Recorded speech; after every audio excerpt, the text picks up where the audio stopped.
The County Conversation podcast is sponsored by Daffabet, the world's leading online betting site. To find out more, visit daffabet.com. Hey, Hampshire fans, there's no point. Turn off now. It's not going to be a fun listen for you guys. 9 days, 3 finals, 3 defeats. It's been a tough week for this team from the South Coast. But for the rest of you, well worth a listen. Keep tuning in and keep tuned in, because this is the County Conversation, the show where we take the most interesting stories from the last week of county cricket and give you the inside track to them here. I'm Cameron Punsonby. I am Nick Friend. And our 2 topics this week, the Metro Bank finals, men's and women's. And we're going to go in chronological order. We're going to start with the men's, where Hampshire, well, they lost on Saturday to Worcestershire, who won by 3 wickets in a rain-reduced and interrupted match. Hampshire made 237 for 7 off their 45 overs, thanks to an Ali Orr fantastic century, 110 off 130 balls. And then Worcestershire, who was set 188 to win off 27 overs. Eventually, it got to that point, won in dramatic circumstances at the end. A fantastic innings from Ethan Brooks, who made 57 off 34, raining sixes into the stands of Trent Bridge before Henry Cullen was dropped for 4. It was very dramatic. Nick doesn't like that description. It was a big hook shot. Kyle Abbott circled underneath it, caught it. I guess he didn't drop it, did he? He just landed on the boundary. Why is it 4? I don't understand why it's 4. Oh, yeah. What's not a 6 about it? Is it because... No, it's because he was in contact with the floor before he touched the rope. That's why. He hasn't taken it on the rope, which would make it was 6. I mean, we're really zoning in on the crucial issue. No, what if you take the catch Yeah. in play, Yeah. then you fall over the rope. That's still 6, no? It's an interesting one. Anyway, I think we're getting lost in the weeds here. We're burying the lead, as they call it in the industry, which is that Worcestershire, well, it was an historic victory, and more to the point, a very emotional victory. You wrote a very fine piece on the day, late into the evening, because it was such a dramatic finish that no one really knew when it was going to finish, let alone how it was going to finish. Nobody knew how it was going to restart. It was a great moment to... Nick, we're focusing. We need to focus on the emotion and get into the crux of it. Stop distracting from the main point. Talk us through some of the emotion of the day, because obviously, following the death of Josh Baker last year, it's been such a tumultuous and difficult time at Worcestershire. And for them to have this victory, I think it was actually Hampshire captain Nick Gubbins at the end said kind of some things are bigger than cricket, and it was a truly special day. Yeah, like, it was incredibly poignant, and it was a long day. Like, it was funny, like, it was such a long day, and there were so many delays, and we didn't know if we'd be back on the Sunday, and for such a long time in that day, you I suppose, looking back on it, you couldn't see this ending coming for a lot of it, if you know what I mean, because just the idea that Worcestershire were going to bat on Saturday felt quite far-fetched at times, and certainly there were some people who didn't come, certain ticket holders who didn't come because the forecast was that grim to start out with. But by the end, you have this really poignant, special, emotional, whatever the right word is, ending where Henry Cullen, who was playing as a specialist batter at 9, Gareth Roderick kept wicket, and there's a world in which you sort of look down at Worcestershire side, and Isaac Mohammed wasn't playing, and you kind of go, could probably have got in another batter here, but actually, like, it almost felt in the end like there was this destiny to it, that Henry Cullen would come in at 9, face one ball, hit the winning runs. He knew Josh for longer than anyone in that Worcestershire squad. They played together as kids through the pathway, I think from the age of 13, possibly before. And then they played together all the way up to literally to Josh's last game, that second team game against Somerset at the start of last May. And, as I wrote in this piece, I suppose, like, when you're those kids growing up together and you come through the age groups together and you get onto the academy together and you get your first contract, Josh Baker got his slightly before Henry Cullen. I suppose you've got these same hopes and dreams and thoughts of where this might take you, and the same experience of going through that academy at Worcestershire, and knowing that it's a club where you make your debut quite young and getting your opportunities, um, and there was a really special. Um, it was just a really special thing that you came in, faced one ball, you know, regardless of how it finished on the boundary rope.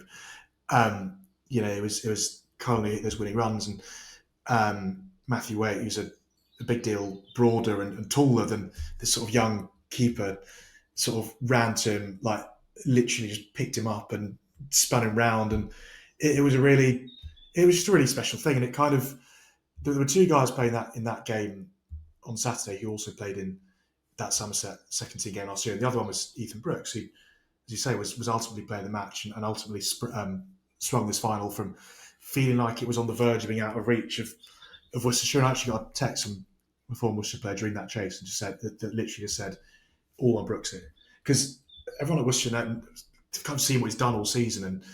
And Jake Libby, the captain, made a point of saying it in the press conference afterwards. He was sat with Ethan and just said he's done this so many times this season. If you think back to that championship game where they didn't quite get over the line, the Essex one with the controversial caught and bowl at the end, he's done that. He's a brilliant counter attacker at sort of six, and he was one of the guys that a lot of people felt was quite unfortunate to miss out on a 100 deal because he just belt sixes. I think. Well, he's a player that always stands out on a scorecard. I think that's my kind of impression of Brooks from afar. He plays really impressionable, like thrilling innings. He's very good 360, like ramps, reverse ramps. He tried those for quite a while on Saturday actually, then just put them away and started belting it into the stands. But even when he got out, Matthew Waite came in at the end. He was 16 or 5. If you think back a couple of years, Waite hit George Garton, I think it was, for 5 sixes in a row at Edgbaston in the Blast game. And then Tom Taylor, who came in down the order as well. They had a lot of hitting and firepower, and they just about judged it right in the end. They Libby and Cashifali, I think Cashy particularly went against his natural instincts, and they really tried to just build this platform. They played it more as a. I thought they were getting it wrong at the time. I thought they were playing it more as a 50 over game than a 20 over game, which Yeah. which a 27 over game really is. And they let them. I think it was 93 off the last 10 or something. You kind of thought the experience of the Hampshire attack, Scott Curry, coming back from the England squad to play in it. Experience of Kyle Abbott, Brad Wheel's been thereabouts in so many of these finals with Hampshire. James Fuller out of the 100 for this. Like, you just felt like there was a bit too much savvy. I think Andrew Neil squeezed in an over that went for 1 or 2 with about 9 overs to go, and you kind of thought it was just slipping away. But there was just this sort of gravitational pull, and I wrote in this piece at the end that they've had Josh's foundation on the front of their shirt for this whole competition. There's almost this like superpower that meant they couldn't lose, and that having his family there in the front row by the end with the trophy, and the whole struggle of the last 18 months and all the work that was done to keep him in their minds and in their thoughts and their minds, but also but tangibly and front and center. And you might have seen that the really sort of hauntingly beautiful message from Paul, Josh's father, in the build up to the final. We basically spoke to Josh, and he talked then about how amazing his teammates and colleagues in the club had been, and the role they played in keeping his memory alive, and it just felt like it had to end that way. Yeah. Which was, let's say, it was weird because the day itself didn't feel like it was coming to that conclusion, because you didn't know if we were going to get a conclusion at all. So I think it almost made it even more special, the way it kind of sprung from nowhere when it did. And yeah, that extra element of Henry Cullen, whose story is part of this story is not widely known. He's a young keeper batter but he's sort of, it's a fledgling career, I suppose, at this stage for a 22-year-old. And yeah, it was a really beautiful way that ended, and you couldn't get a more deserving winner, as Nick Gubbins said afterwards, that if he was as happy as he could possibly be as a losing finalist to lose to Worcestershire, and I don't think he meant that in a patronising way, as a small county do all the right things and stuff. It was very specifically meant, and actually, I thought was really nice about that quote in particular from the press conference itself, is that he wasn't asked about. It didn't come up in the context of a question about Baker or Worcestershire. It was just unprompted, genuine thoughts from someone whose thoughts could well have been elsewhere after losing a second final in a week. but yeah, it was it sort of ended perfectly, I suppose. And it was kind of another reminder. We've had really good winners of this competition in that it's meant a lot each time, Yeah, for different reasons. On another day, in a different world, without what happened last year, this would have been Worcester's. People would have written that this was Worcester's first List A trophy in 31 years, and you know, it's a long time for them as it was for Glamorgan, for Leicestershire 2 years ago as well. But that obviously pales into insignificance compared to um, the human story. And they're a selfless club, and it was mentioned as well in my piece. John Curtis, who was the voice of New Road, like this lovely, selfless, extremely welcoming, great humoured journalist who was sort of the club journalist and passed away in April. And he was the best company, and you'd go to New Road. People would go to New Road to see him, and yeah, like he'd have loved that as well. And I mean, the media centre would have been chaos with him in it for that moment. But it was, but yeah, if ever a club deserved a bit of luck, I suppose, at the end and a bit of good news, well, it was them on that day. it was it was Yeah, it was a really real privilege to kind of be there for having the sake. It didn't feel like it was going to come to that. well, it was a euphoric kind of victory, and you mentioned there about how unlikely it was in a kind of purely cricketing sense as well. It was 90 off 10, and then I think it was 77 off 7. So they needed 11s. You look at the penultimate over of the match. Curry takes 3 wickets, and at that point, you're kind of like, it just feels like it's gone. The whole thing has slipped away. Penultimate over was fascinating because it felt like it felt like that whole over. It got themselves into a position where it was like, well, every ball in this over is a free hit. Keep swinging. If you get one away, Yeah, you've basically won. But they kept on getting caught. And suddenly, after the third, like, I think Rob Jones, Ethan Brooks hold out. Waits come in, done his bit. Rob Jones holds out to keep mid wicket. Tom Taylor comes in, and Taylor was one particular where I was like, well, it's 13 off 8. This is a free hit. yeah. Swing, or 13 off 7, whatever it was. Swing for the hills. If you get a boundary, the game's over. And then he got caught deep at extra cover. And suddenly, like, there's 7 down here. Like, one of these free hits is going to have to go, and they're not free They hits. have to be hit. They're not free anymore when you're 7 down as well because the worst players come in. No, Unless you're and Cullen. they did so much batting because they're Ben Allison at 10, who's a very capable batter as well. But you did just feel like, I don't know, it felt like they'd almost got the job done. That's almost the hardest bit, isn't it? Like you're almost there, but you're not quite there. And then they were almost there for ages. In the same way that in the middle of the run chase, it did feel like they were going nowhere for a bit of time. And it was, Jake Libby was really interesting afterwards. Worcestershire were just about the only people there who wanted to come back on Sunday. Because the way they looked at it, 250 odd, which was the DLS revision in 45 overs, was basically par, and is basically, as we've said many times in this podcast, like the standard one day cup game. You get 280 and 50 overs, 245 and 45 overs, whatever, and when you go out there and you chase it down. And he kind of said, look, we'll come back on Sunday. The forecast was much better, brighter skies, conditions less fraught, a bit less sort of panic. Ethan Brooks said that he'd slept through the rain delay. There was a lot of just everyone will be a bit calmer, sleep on it, which maybe isn't the best thing in the world, but come back the next day and we'll just go and chase 240. We can do that all competition. Whereas actually 188 and 27 overs, whereas so often Duckworth Lewis doesn't favour the side batting first in these situations. Kind of felt that it made the scenario slightly harder for Worcester. Obviously, fewer runs for Hampshire to defend, but with the attack that Hampshire have and having Kyle Abbott open up as well, they never got out the blocks. So apart from when Dan Lattigan was briefly going, so it never came down below. It almost felt like they were behind until they weren't. If that makes sense. This is kind of the moving on to or want to enact is to switch the lens from Worcestershire for all the joys. For every joyous victor, there is a devastated team in defeat, and it is just things are not coming up roses for Hampshire at the moment. You had the defeat in the T20 Blast final. You had the points deduction in the county championship. You have another defeat in this final. It feels like, and we haven't even got on to the fact that the women's team lost as well. Well, and AD Birrell, midway through, it was of course announced that he's off at the end of the season as well. Sure.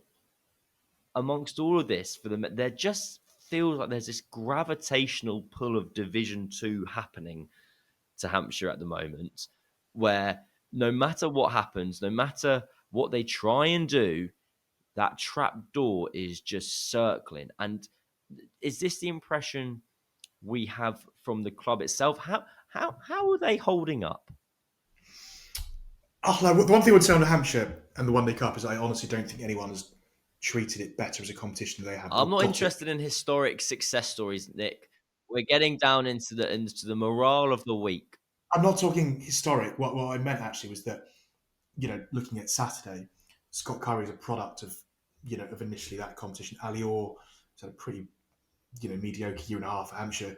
In the last month, has gone 3 List A hundreds. You kind of hope that ignites his Hampshire career. Manny Lumsden came onto the season in the competition like this. They do a lot right in it. And you can see a lot of like the very bright future that there is at Hampshire.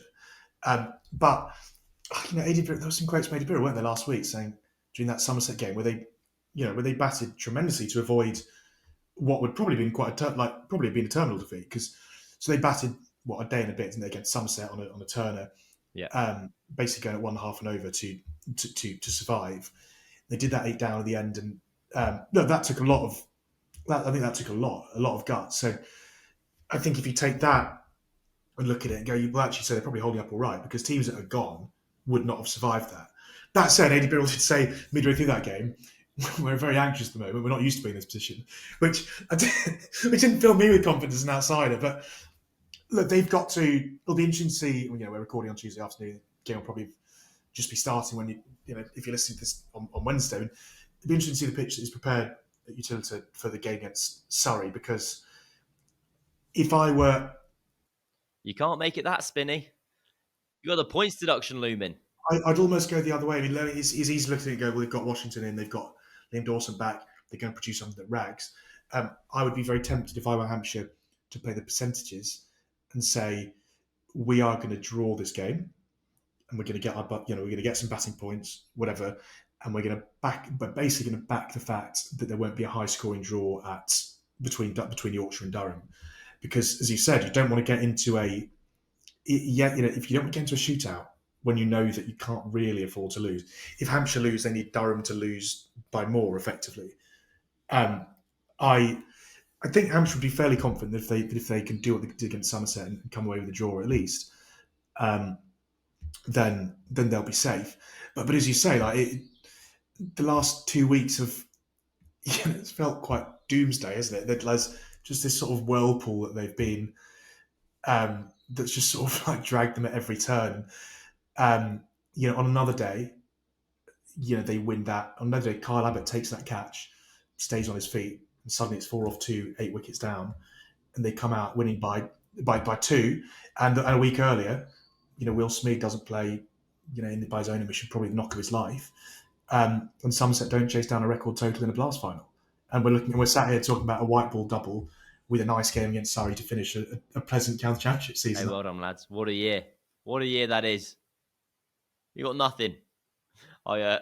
They should be fine. We're not doing a championship preview this because we'll go out of date too quickly. But they, in your point of like balancing the probabilities, because Yorkshire at home to Durham, they'll be making an absolute road because a draw keeps them up in effect, basically. So they don't want a result. So if that had been the other way around, that might have been a bit more risky for Hampshire.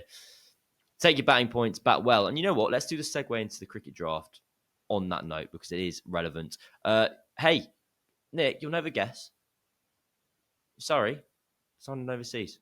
They found one. Who'd have thought? Who'd have thought? Rahul Chahar, a leg spinner who does something exceptionally fun, Nick. Do you know what I'm going to say? Is it a celebration? No, you're going to love this. Everyone's going to love this who's listening to this. If you listen to the county conversation, your joy and adoration for the sport of cricket is such that this will really excite you. He often bowls right arm over and through. Over and through. Cool. It's my favourite thing. We've got a guy at my club who's been doing it as a joke for years, and when Shahar did it, we're like, lads, club room now. We're having a party.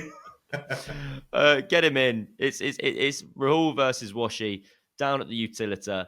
I really enjoyed. So I But don't know. Do you know? sorry, you need to explain what through and over is here. I think visually people know what the words mean, but So if you are so visually bizarre. round and through is quite a common thing for kind of off spinners to do. You start to the left of the umpire and you run between the stumps and the standing umpire, and you deliver the ball from round the wicket. And that kind of makes sense because you can move in a straight line, and the way that your kind of weight transfers, it works over and through the same way you had a lad at your club. I remember there used to be a lad at our club who did it at the nets for a laugh, and it just looks really funny because you're effectively running away from where your momentum should take you. So you're running left, and you kind of have to pivot right at the last second, and it's carnage.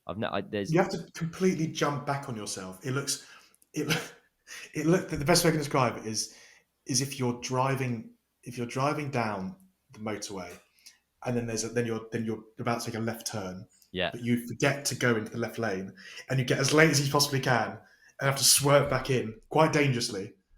Not quite the same levels we're talking, but it looks like, do you know what I mean? It looks like you've got to the crease and realise it's actually that deck, not that deck. yeah. You started in the fast lane, you've drifted over to through the middle lane, over to the slow lane, gone, oh crap, don't mean to be in. You come back to middle lane. That's how I've pictured that now. Anyway, it's good fun. Pick him for your cricket draft team.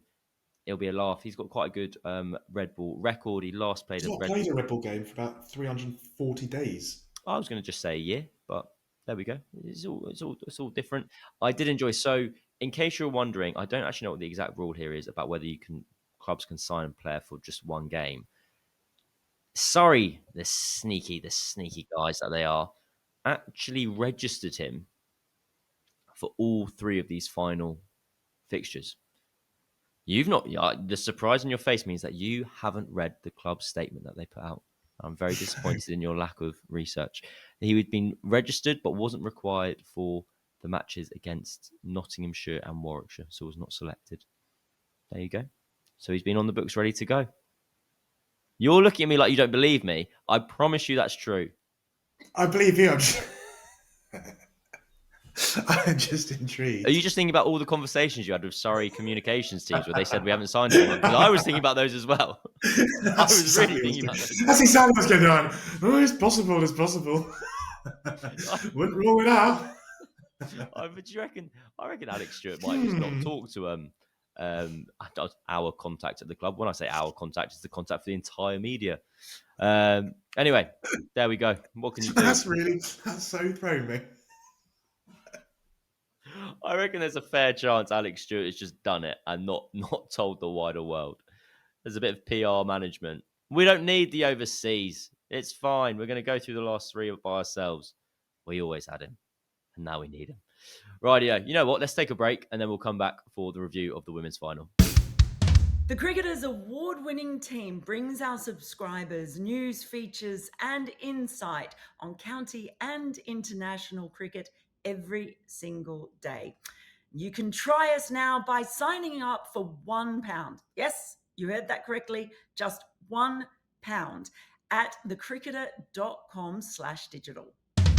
And welcome back, Hampshire fans, as we review your second final defeat of the weekend, as you succumbed to Lancashire on your home ground as well, down at the Utilita, as Lancashire chased down 289 to win, 4 down thanks to a Gabby Lewis masterclass, 141 not out, Seren Smale with 72, runs galore in the women's Metro Bank. And I want to get something off my chest before I forget it.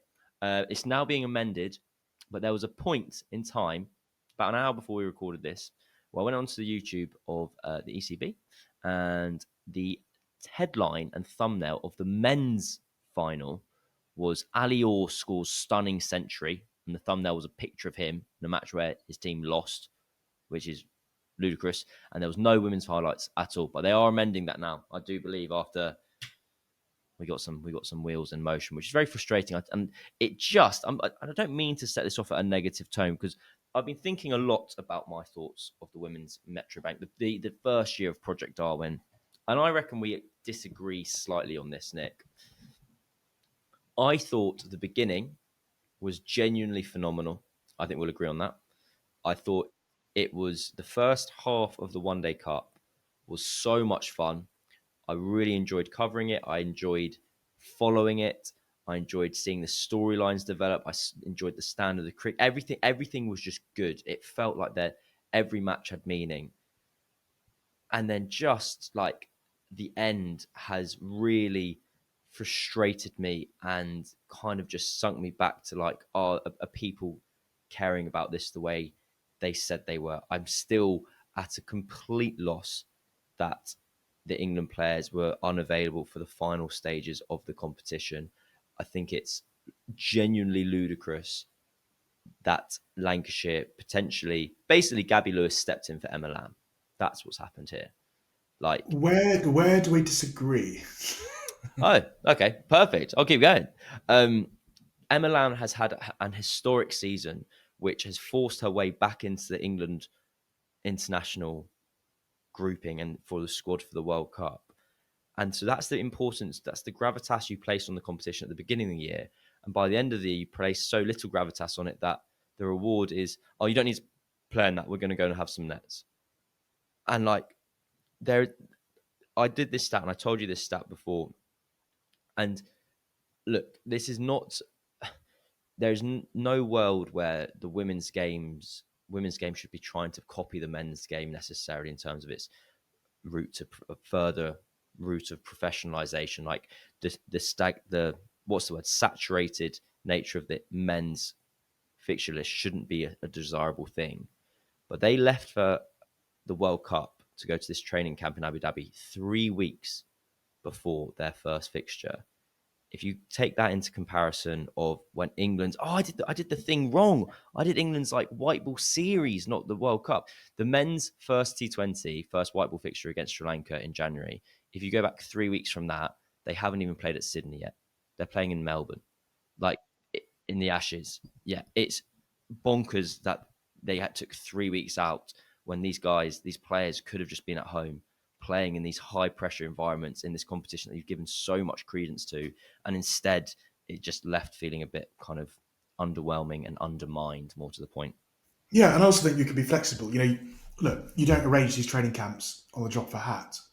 It's been in the diary for a while, but what you could arrange, because there's also a world where none of those 15 players are in teams that reach the last four.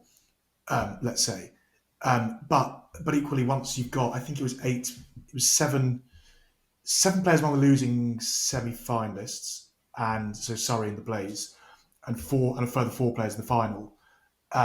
Lauren Bell, Lindsay Smith, Emma Lamb, and Sophie Eccleston were all missing for the final to that training camp. So that's 11 players of the 15 in that World Cup squad. 12 out of 16 if you chuck in Tilly Courtney-Coleman, who is not in the squad but has been in Abu Dhabi net bowling. That is the one which bugs me the most. So you've got 12 out of 16 players who still have live competitive knockout cricket that they could be playing. So look, if you want to take 4 players to Abu Dhabi and stagger it, and as soon as the other players finish their competition and send them out, then do that. That is not beyond the realms of possibility, and we can see that it's not, because they threw in Courtney-Coleman and Jodie Grewcock of Essex to go out at late notice and join this camp. So it's obviously possible to do, and that look, I'm completely with you on it. As I wrote in my piece from Southampton on Sunday, England now accepts and cannot deny ultimately that they've got a problem with high pressure games. They lost to set the wheels in motion for that disastrous winter last year with the Ashes. Of course, first things first, they lost to the West Indies in a win or bust game in Dubai in the T20 World Cup. If you go back to the previous T20 World Cup, they lost the semi-final to South Africa. If you go back to the Commonwealth Games the year before, they lost the semi-final against India and they lost the third place playoff against New Zealand. So essentially, in global competitions, they tend to bust when it's win or bust. So this is the bit that gets both of us. When you then go to the knockout phase of a competition that all year long has essentially been bilateral, right? You play against a team, play against another team. You win, you lose, you move on, nothing changes. It's a big old competition. We'll get another go a few days later. So for all season long, we played that. Then we hit the semis in the final. And as you say, the schedule at the moment domestically is not packed enough that this should be a problem in the women's game. Nowhere near. So to then hit the semis and for all of these players to disappear en masse is ridiculous. And actually, if I take you back to May, got another example of this. The T20 knockout competition, the County Cup. Now, if you remember, England players didn't play at all. England players didn't play at all in this because it mostly clashed with the T20 international series against West Indies.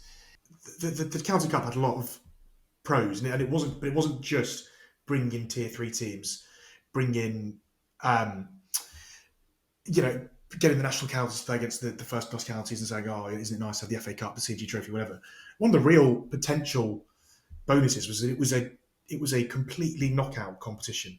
Yeah. And it gives, and you can, we reported on here last week, I think, that England are going out to Abu Dhabi in the spring for this intra-squads competition against one another. Yes, you can mimic competition, you can create discomfort, but the one thing that you can't do is get the real thing, because they are ultimately still be playing against their mates in Abu Dhabi. Yeah. What you can do though in that knockout cup is it's all on the line. If you lose, you are out. Your competition is done. So no England players involved in that, and then of course not just that, but when some England players could have been available, the finals day was on the same day as an international game, as a T20I against West Indies. That, as far as I'm aware, is going to be played out across the whole summer next year. Not for that reason, but hopefully it does. By having it more spread out, hopefully it does create opportunities for England players to play. Likewise, with the scheduling of next summer, England finished the home series against Ireland rather than a World Cup. So, and that home series against Ireland is done by the end of the first week of September. So you'd like to think that it'll be done in such a way the semis and the finals are played by featured England players. But I thought it was really interesting watching, like Maya Boucher got 70 on Sunday against Kate Cross and Mickey Gore, which is kind of a microcosm of what we think should have happened on a wider scale. We then watched Sarah Smale get 70 odd in the second innings, batting at 3 for Lancashire. She's only 20. She's not kept once this season, even though she was England A's keeper last winter in Australia. Now it's that, it is great to see a young English player in a knockout game stepping up, winning a game for her, winning a title for her side. So big tick in the box there. England have learned something about a player. But even so, they would have learned more if she'd been facing Lauren Bell and Linda Smith. Yeah. So and likewise, and not just that, you can then, you can, Boucher's not means more if Emma Lamb is in the opposition. And then it's like, go on, Emma, what have you got? Here's your bat off. Two of the best domestic players in the country going up against each other. And it feels like, look, Darwin, I think is major net positive for year one. There are always going to be teething issues. This one irritates me and you because it was not only obvious, but it was something that England have identified as being a problem. But to identify a problem is nothing unless you fix the problem. And then to not fix it, to keep on coming up with ideas for batting camp here, a training camp there, just get the players playing knockout cricket, right? Exposing players to Beckenham in May on a flat one is not exposure. I expect the best players in the country on a. Do you know what I mean? I expect the best players in the country on an absolute belter to score runs. But what do we? But we still. But a lot of these. But get these players out there in a final in September with everything on the line, and then we'll learn more. I've done some maths. So the maximum number, I just refuse to believe that these clashes aren't avoidable. There's just no way. So the maximum number of days of cricket, if you're a women's cricketer across the summer, is 42. It's 46, 45, 46 you've taken the County Cup, where you've got 14 group stage games in the one-day cup, plus semi-final and final. Yeah, you've got to bear in mind that semi-final and final are played the same day. Same day as well. And also, there's only 2 teams of the 8 teams that actually play in that. So there's only 3 teams that have a scheduled game that day. I'm just going the complete maximum. The complete maximum is 42 plus the County Cup. So let's say 45 for the sake of argument. For the men's, it's 91. It's literally half. And somehow, you've managed to create a situation where I used this analogy last week, but I still think it's relevant. Can you imagine a world where Gareth Southgate or now Thomas Tuchel pulled out the England players from the last 3 rounds of the Premier League to be like, we've got to go to a training camp in Germany to get ready for the competition. And the only reason people aren't batting an eyelid about this, again, it happens in the men's game, it happens in the women's game. It's probably, in truth, the people. If you're listening to this, we're not talking about you because you're invested and you care about the sport, but a general level of apathy that exists towards domestic cricket is so prevalent and relevant to decisions like this, in my opinion. One last thing on this that it comes on the back of something that Peter Moore said last week, actually. I thought was really, really relevant and really relevant to this. He was asked about whether he hoped Josh Tongue would play for, or whether Earn the right. Not just doing the right things. It was kind of the next thing he said. So he was asked if Josh Tongue would play for Notts this week. Now he's not going to. However, Moore's point was not just, look, we want him because he'll add to our team, but the value, and I think I said this last week, the value of playing that game, the one that gets you over the line, that's a skill. You know, like that. So it's not just can you do it in that game. It's if you play. You know, those Lancashire players will be so much better for what they experienced on Sunday. Those Worcestershire players on Saturday the same. By being there, being part of Emma Lamb is the reason that Lancashire reached the final. She scored 794 runs between her and Eve Jones, who was injured for the final. So Lancs went into that final missing 1,250 runs exactly from the World Cup, which is millions of runs in domestic 50 over competition, any 50 over competition. Lamb got them there. But you deserve, and she'll get the satisfaction of all that, but the actual satisfaction and the sense of achievement from playing in the game that wins a title is a skill and something you take forward in itself. It makes me so. I think I'm worried. I'm worried I'm falling into a hole of confirmation bias here because you're just saying things I agree with. I think it feels almost like borderline rude to then take that away from someone, to be like, that's what I mean. I think you've had the season of your life invested in this competition here, and it's like, come and have a net.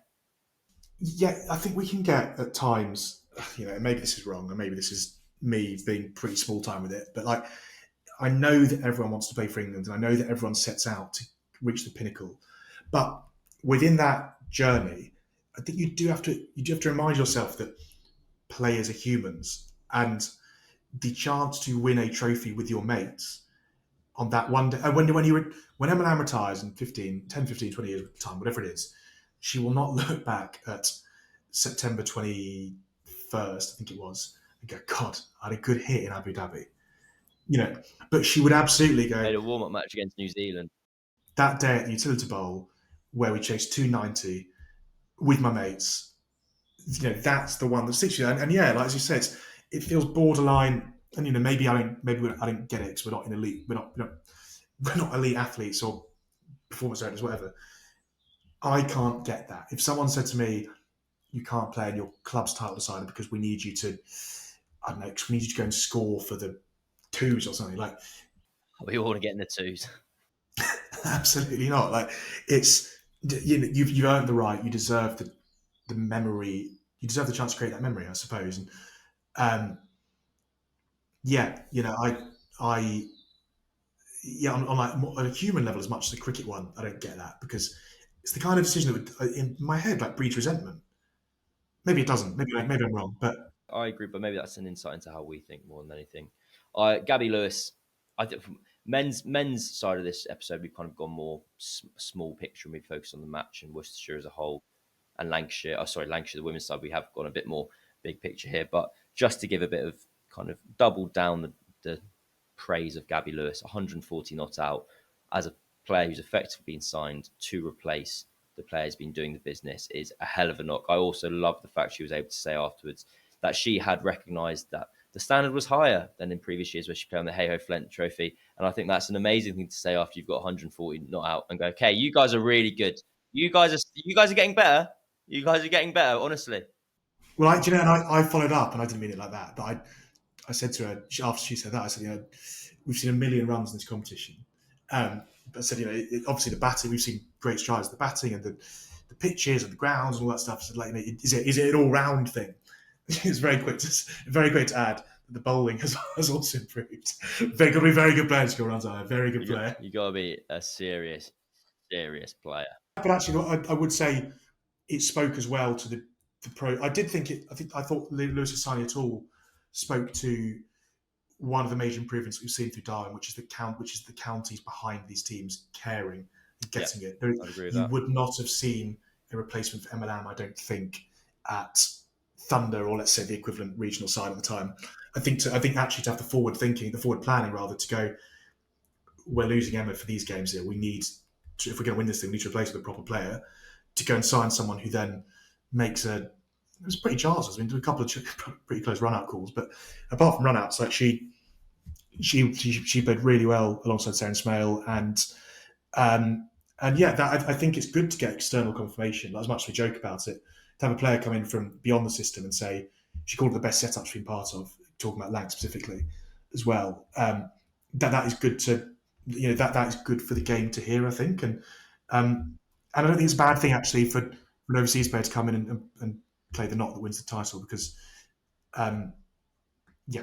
I've just remembered a thing that's really annoyed me though, because I think it was Susie Bates or Elise Perry earlier in the year, like that you had these amazing overseas in town, and one of the ways, the things they'll praise in the competition about is like the thing that you guys have an advantage of in England over the rest of the world is the number of games you play, and then they pull them out of the games. Anyway, one final point, statistic from Hypercourse, which I think is really interesting, and I want to caveat it myself. I want to write a piece about this, man. So the live streams for the Women's One Day Cup this year has totaled 9.2 million, which is more than the previous 3 seasons of the Rachel Hayhoe Flint and Charlotte Edwards Trophy combined. So that's both the 50 over and the 20 over competition. So effectively 6 competitions in one have been overtaken by this one day cup competition, which is fantastic. The caveat I want to put on it is, having worked at Surrey, a lot of them there's a lot of betting interest in there's a lot of streams from India and to do with the gambling market, which I think is a very interesting way to break it down. I still think it is absolutely, the overall numbers are very positive. I don't think I've said anything libelous there or controversial, but go on then. No, I was going to jump in after. I want to make one point that I didn't make earlier about Worcestershire men. Oh wow, going all the way back there. Yeah. Okay. You sensed that I was about to. You sensed that I was about to wrap the whole thing up. So I thought I'd jump in. Yeah. I just wanted to say, so we talked about Hampshire having had like this, I don't know the Latin for fortnight, but fortnight horribilis. Yeah, nice. It's good. Yeah, if that works. But Worcestershire as a week, and like we talk about, everyone's always talking about the point of counties. Are you going to finish this episode by talking about how the Worcester finished runners up in the twos competition? No, I wasn't actually, but they did also do that, which is nice. What I was going to say was when you talk about counterselling purpose, I don't think anyone could ever have labelled that. No one's ever thrown out Worcester, because they do have this endless conveyor belt of players, and actually, as not sit on the verge of winning the title, it is worth remembering that there are 3 players that are not squads in Dylan Pennington, Jack Haynes, Josh Tongue, who are Worcester products. And I don't know, like there's that bit of Worcester that will always be slightly bitter towards losing them. But I suppose when you step back, I think they can look at this week and go like look at what we've done, kind of thing. Like they provide, the game is stronger for them, I suppose, and to win despite losing your own best players, to bring in the players that they've brought in, and a lot of whom had points to prove and couldn't really get a game at their home counties. Ethan Brooks, Ben Allison, Matthew Wade, Jake Libby, all examples of that. I thought it was. Having been at the Oval for the first part last week, and then at Trent Bridge on Saturday, I thought it summed up what a quality county they are. And I think I think if you are one of those smaller, less resource counties, I don't think you can do much better than what they do, particularly when you chuck in, New Road and the floods and all the unique bits that, not having indoor school, all these things that really do limit what they can achieve. They don't have indoor school. Where do they train? Malvern College. Here's one for you. So last Sunday, we're running over here, mate. We've got to be quick. Okay, the women's tier 2 50 over final ends up being played as a 20 over game in the morning at New Road a couple of weeks ago. partly because the forecast was awful. Partly because New Road doesn't have floodlights, so they couldn't have played if they got dark. But also partly because you couldn't go to bowl out because there's no facility for bowl out. So Reckon might have hosted the final elsewhere, to be honest. you might do next year. It's a horrible, like a lot's got to go wrong for that to happen. But no, I meant that as a nice point, not a joke about lack of indoor school. They perform remarkably well given circumstances and resource, and to be able to look at it, there'll be people at Worcestershire who will look at this week and what Notts will hope to achieve, and with a fair bit of sort of personal satisfaction, because the third of that side that beat Surrey came through their system, and So what we're saying is, to conclude this episode of the County Conversation, is that when Worcestershire watch Nottinghamshire lifting the that's trophy not what I said at all. It's next theirs. week, no, It's not let me. Worcestershire and Emma Lamb have had the same week watching Nottinghamshire.